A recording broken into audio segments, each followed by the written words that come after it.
आने वाले लोकसभा चुनाव में जिस सीट से सपा प्रमुख अखिलेश यादव चुनाव लड़ने की तैयारी कर रहे थे, वहां अब असदुद्दीन ओवैसी की पार्टी ने अपना उम्मीदवार उतारकर अखिलेश और सपा की टेंशन बढ़ा दी।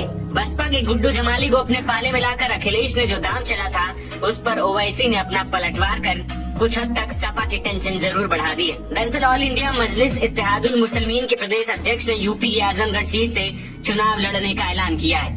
इस बात की जानकारी AIMIM पार्टी के जिला अध्यक्ष नदीम आरिफ ने दी। इससे पहले गुरुवार को ओवैसी की पार्टी ने लोकसभा चुनाव में अखिलेश यादव से समझौते की इच्छा जताते हुए 5 सीटों की डिमांड की थी। अखिलेश यादव को यह धमकी भी दी गई थी कि अगर उन्होंने AIMIM से समझौता करके उन्हें 5 सीट नहीं दी तो असदुद्दीन ओवैसी यूपी में न सिर्फ खुद किसी सीट से चुनाव लड़ेंगे, बल्कि मुस्लिम बाहुल्य 25 दूसरी सीटों पर अपने उम्मीदवार भी उतारेंगे। ऐसे में मुस्लिम वोटों का बंटवारा होने की पूरी जिम्मेदारी अखिलेश यादव की होगी। अगले वो MIM आके लड़ रही है यहाँ पर, आजमगढ़ में लड़ेगी। कोई बात नहीं, MIM से पहली बार लड़ रही है, MIM पहले भी लड़ी है, लेकिन जो मतदाता है, देखिए इस बार मतदाता किसान के सवाल पर, महंगाई के सवाल पर, रोजगार के सवाल पर उसी में मतदान करने जाता है। मतदाता ने मन बना लिया कि बीजेपी ने धोखा दिया।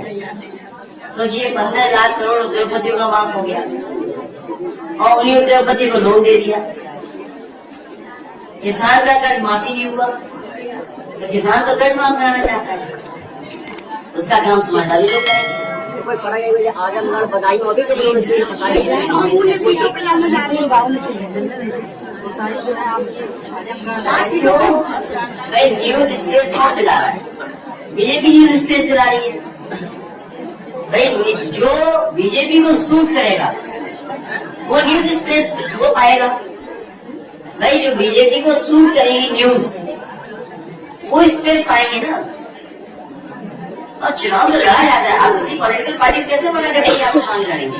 और पॉलिटिकल पार्टी तो चुनाव लड़ती हैं। अपनी पार्टी AIMIM के साथ ओवैसी यूपी में कांग्रेस और बीजेपी को टक्कर देते नजर आएंगे।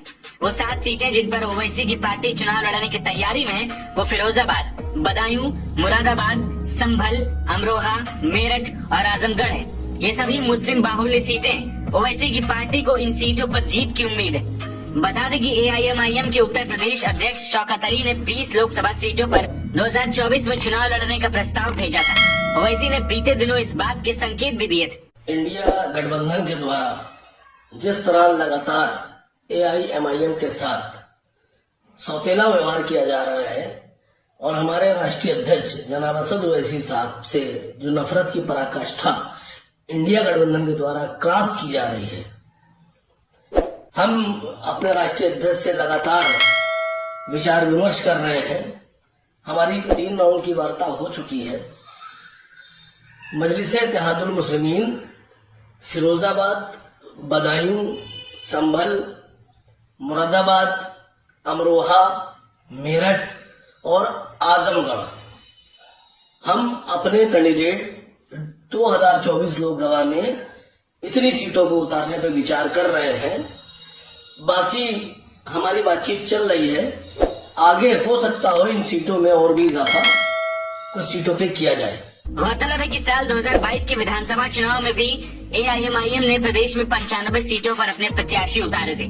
उसमें से एक भी सीट उन्हें नहीं मिली थी, लेकिन 2.01% वोट लेने में सफलता जरूर हासिल हुई थी। उस समय ओवैसी प्रचार के लिए कई जिलों में आए भी थे। ओवैसी के मैदान में उतरने से अल्पसंख्यक वोटों का न सिर्फ बदलाव होता है, जबकि इसका सीधा नुकसान सपा को होता है।